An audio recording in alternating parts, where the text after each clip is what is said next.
All right, what's up, guys? My name's Justin. I'm Jabari's brother, and today we're going to be talking about Abraham and Isaac in a series we want to start called Unwavering Faith. You're thinking about Isaac, you kind of can't even disconnect it from his father, Abraham. Just because it's kind of one of those core stories that even unsaved people know about as well. And an often one that people point towards it being a cruelty of God, but you'll see why that's not the case.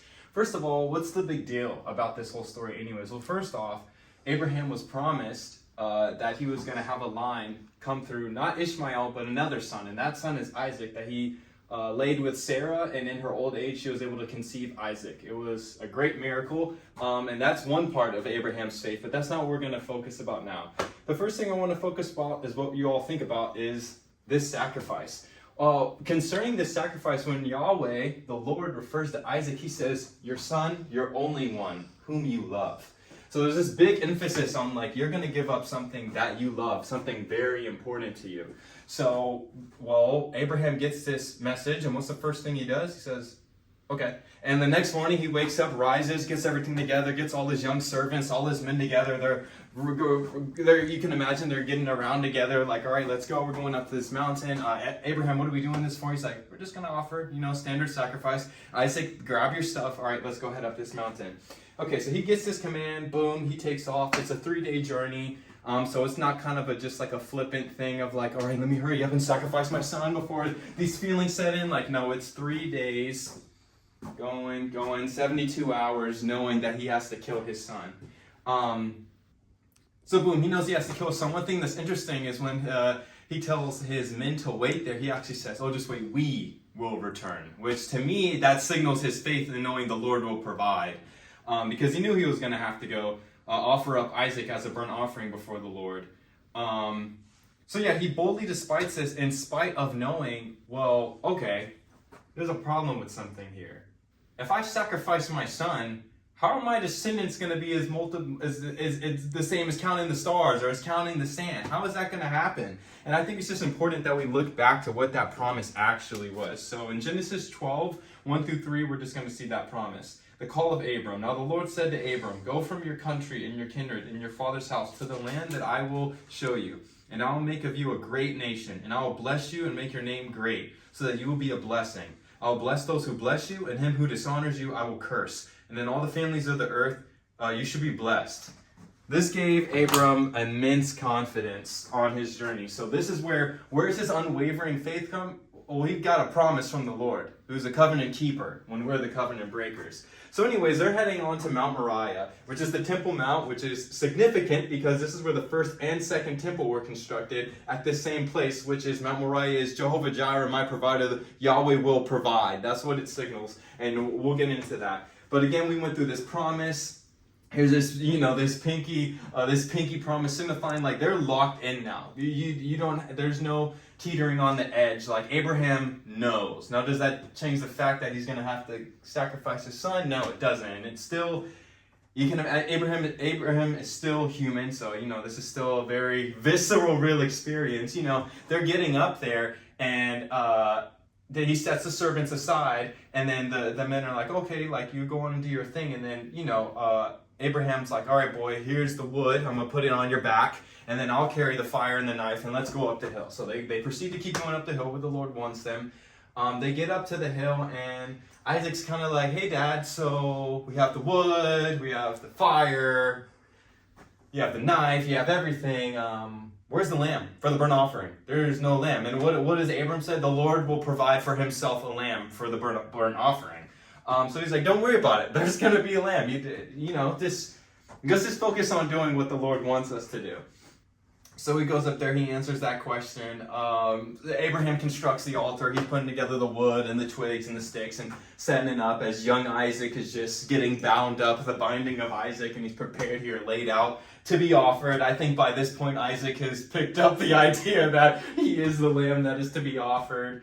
So he constructs this, typical, something they would know about. Clearly, the way he's referencing it, this is something they would do these offerings. And so, twist is now Isaac, there's not a lamb, but now you're being offered. As Abraham very faithfully raises his hand to slay his son, as the ESV reads, to slay his son, an angel of the Lord cries out, "Withhold your hand." And the story from there goes, "Withhold your hand. Behold, there is a ram. They offer that up as the burnt offering." What does the angel of the Lord say? "I see that you fear the Lord, because" what again? "You're willing to offer up your only one, whom you love."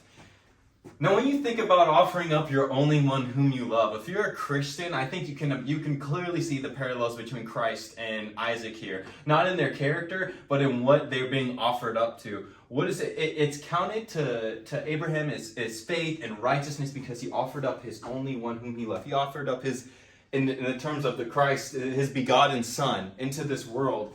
And it's a sin offering here. And it shows, again, what the Lord will provide for himself. God the Father provided for himself, in connection to the Trinity, Jesus Christ, up for the offering for our sins. Thousands years in advance, you can see this major foreshadowing of the Christ to come and be that sacrifice. And then we see in Hebrews 11, for this, it is counted to him, he's a hero of the faith. We have the crown and the sword, but he's a hero of the faith, someone we can look to for unwavering faith. What does unwavering faith look like? This right here. Most people could not do this. I don't think I could do this, but I want to believe that I could. So to wrap it up here, I want to focus on a practical aspect of okay, this is great, but I don't think God's ever going to call me to wake up in the middle of the night and sacrifice my son, and then we need to go on a hike to the nearest state canyon and I need to kill my son. I would reconvene with your eldership if you think you're hearing that. But the first thing we want to know, so this unwavering faith, how can it apply to tribulations that we face? Well, if we go to James 1:2-4, you can read it on your own, but we count it every joy in this tribulation. Why? So we can perfect our faith and have faith like this, where we can endure anything because we know that there's a God on the other side of these tribulations, not only on the other side, but with us the entire time, caring for us, giving us that strength to endure something as heavy as this.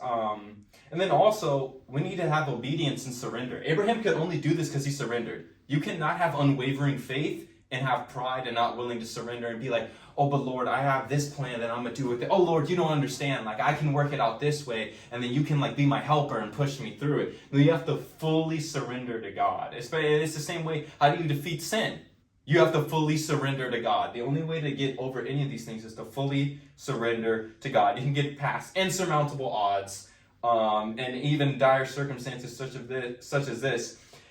Second to last thing I want to say is you need to embrace uncertainty as a Christian. We do not walk in this, the Lord will make our path straight, but I don't know what that straight path exactly looks like in my life. I need to trust that he's going to guide my steps. A man sets the steps, determines this is the way I'm going to go, but Yahweh actually decides what the final move is, because he's the ordainer of all these things. And that is all predestined.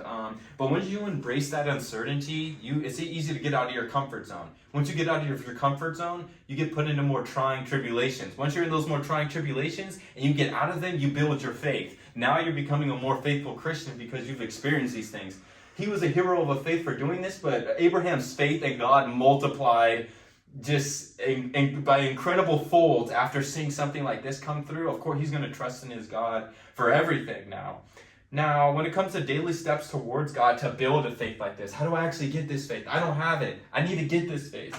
You need to daily read in your word. You need to just be in your word continually, growing closer to God, learning more about. Abraham had the privilege to hear the voice of God, but we have the verse of God to go over and read and just to dwell in us. And then again, acts of faith, evangelizing, going out into your community, doing the uncomfortable things.